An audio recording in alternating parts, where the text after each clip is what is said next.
Alright, time to get some more editing done for this series. And what the hell's going on over there?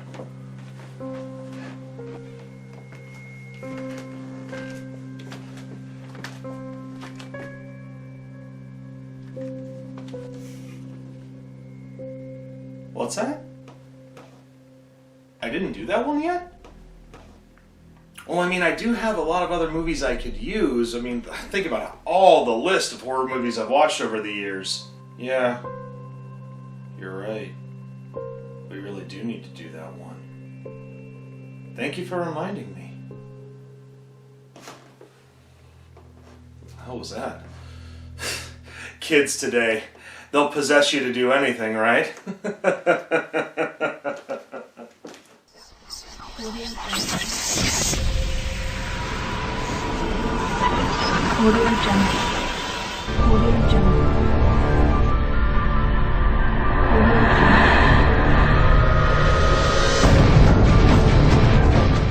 How's it going, everybody? Wildman Wes here, and welcome to day 28 of SHOCKTOBERFEST 2024. For today's episode, we've got a movie that is, in some instances, considered a classic. Others may find it controversial. But then again, this movie was made almost 50 years ago, and, well, I'm surprised I haven't done it yet, but thank goodness, somebody upstairs was reminding me of my mistake. That being said, today we're going to be talking about 1976's The Omen. This was one of those movies back then that really pushed the boundary. Also had some very mysterious, unfortunate circumstances for people involved. A lot of movies that have to deal with demonic forces, evil forces, whatever you want to call it, they tend to have these moments. I mean, if you think about it, The Omen had this, The Exorcist had it, even Poltergeist had it. I mean, The Curse. But we're not going to be talking about The Curse today. We're going to be talking about the film.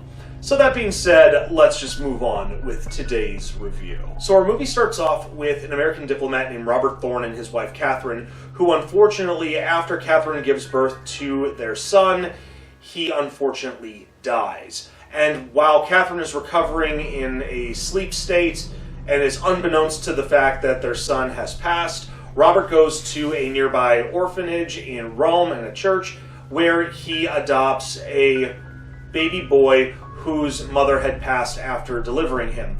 Now, they take the kid, they raise him to be their own. His name is Damien, and on his 6th birthday, they notice some odd situations. Things are taking a turn for the worse.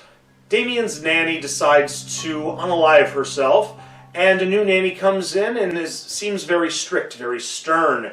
Well, while she is being Damien's new nanny, even more odd situations happen where animals at a zoo are going crazy when Damien is in a car. There's also a moment where they're going to a church and he has a complete meltdown in the car while they're about to get out.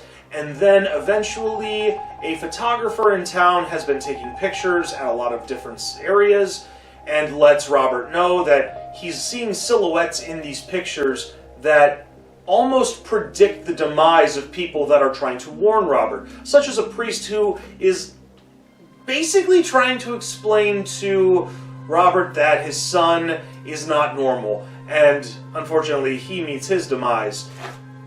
After Robert starts putting 2 and 2 together, he finds out that his son Damien is none other than the son of the devil, otherwise known as the Antichrist. So while Robert is trying to protect Catherine, especially after Damien knocks her over basically a ledge area in their house and she takes a nasty fall, the nanny comes and kills her.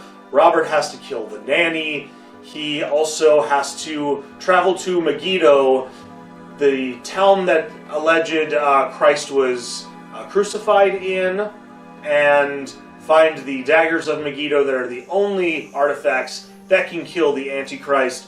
And before Robert has the ability to take out the Antichrist, he is taken down by the police, where Damien is going to be staying with his aunt and uncle into the next film.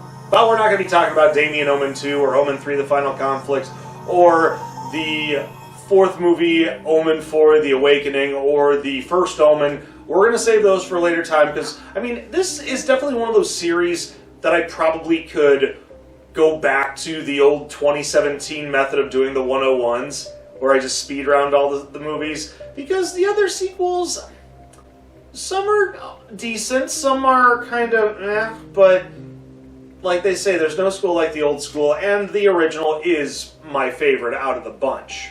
Now it's time to talk about what I like and what I don't like about this film. Now, this is going to be very, this is an awkward review, because I know in a situation like this, when you're dealing with concepts and stories that do have a biblical sense, there are viewers, there are people in the world that do take offense if things are not accurately spoken about. And I get that. However, we're going to look at this more as a critique on a film and a story, not necessarily whether it is accurate or not. And I really want to bring that up because I know in this day and age, people get offended by a lot of stuff. And I understand. I mean, hey, I can get offended sometimes too. The only thing is, I try to curb that. And, oh, are you ready, folks? I don't know if I am, but we're going to talk about what I like and what I don't like about this film. So what I don't like about this film, I would say in some instances the pacing. And when I say that, I mean the movie itself has a decent pace. However, certain circumstances or certain scenes, when they happen, at times it feels like these scenes may have been put in order that may not have been necessary, or maybe needed to be put into an order where it flowed a little bit better. Because with the whole situation regarding Robert Thorne and his wife's injuries from being knocked over a ledge off onto the floor in their house, and then him having to go to Megiddo, like, you know, a couple countries away to get these daggers, and, you know, one would think, well, wouldn't you have, like, at least either stayed before she was, you know, taken out, or maybe left for there after her demise? Because that would have seemed a little bit more of reasonable execution for the plan or the idea of what he was going to do. However, I mean, I understand it's one of those movies that it's all over the place. So, I mean, it's nothing huge, it's just something I've noticed. I mean, honestly, other than that, there's not a whole lot else that I don't really like about it. What I do like about it, I mean, we do have a solid cast. I mean, Gregory Peck, Lee Remnick, and even David Warner has a performance in this movie, so they do a really great job in their respective parts. The special effects for 1976, not bad, especially David Warner's demise, getting decapitated by a big glass sheet, or I think it was at least it was a glass sheet. Basically he gets decapitated, but for 1976's special effects, they did a great job. Of course, let's not forget about the music that's composed by Jerry Goldsmith. Jerry Goldsmith, legendary composer, so many movies. I wish I could rattle off the list, but I mean, it's just that, like I mentioned in other movie reviews with other people that have done a lot, it's going to take a long time. Okay, it is time to grade this film. Now, I know there are a lot of big fans out there of not just the first Omen movie, but the whole series. I myself, not the most hardcore fan. I do appreciate the first film, the other films. I do, you know, I watch from time to time if I have nothing else better to do, I'll admit that. I do appreciate the story. I appreciate the cast's performance, the special effects, music. The pacing is the only thing that I have a little bit of, I wouldn't say an issue with. It's just sometimes I trail off. It just depends on what time I'm watching it in the day. So I'm just gonna say I'm gonna go ahead and I'm gonna give the Omen a solid A. Now, I mean, I know some people might not necessarily want to grade it that high, and I get it. I feel the reason why I'm giving it a solid A is because, I mean, I've watched this movie for quite a number of times since I was a kid up until now at age 40.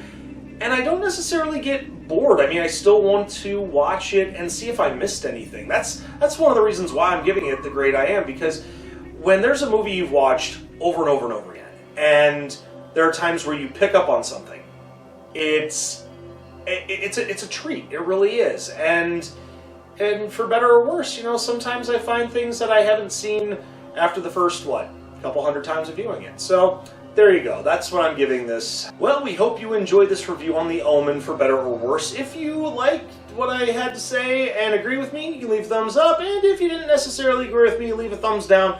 I get it. Other than that, make sure you share on social media, push that little red button, and ring the bell for instant notifications. Until then, I'm Wildman West, and we will see you tomorrow for day 29 of Shocktoberfest 2024. Take care, and as always, stay scared, kiddies.